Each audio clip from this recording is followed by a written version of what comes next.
أعوذ بالله من الشيطان الرجيم. بسم الله الرحمن الرحيم.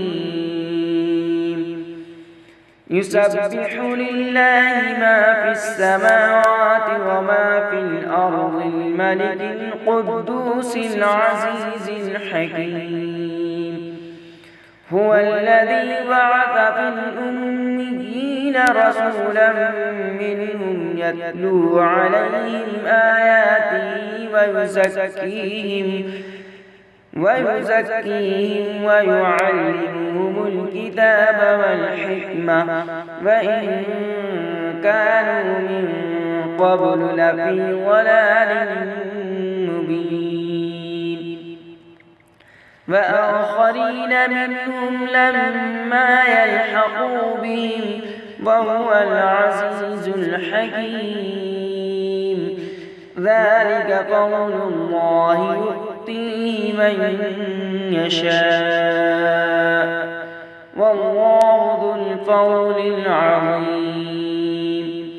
مثل الذين حملوا التوراة ثم لم يحملوها كمثل الحمار يحمل أسفارا، بئس مثل القوم الذين كذبوا بآيات الله والله لا يهدي القوم الظالمين.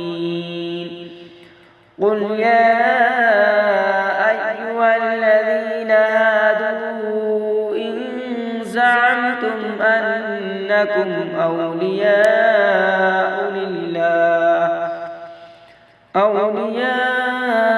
لله من دون الناس فتمنوا الموت إن كنتم صادقين، ولا يتمنونه أبدا بما قدمت أيديهم والله عليم بالظالمين. قل إن الموت الذي تفرون منه فإنه ملاقيكم ثم تردون إلى عالم الغيب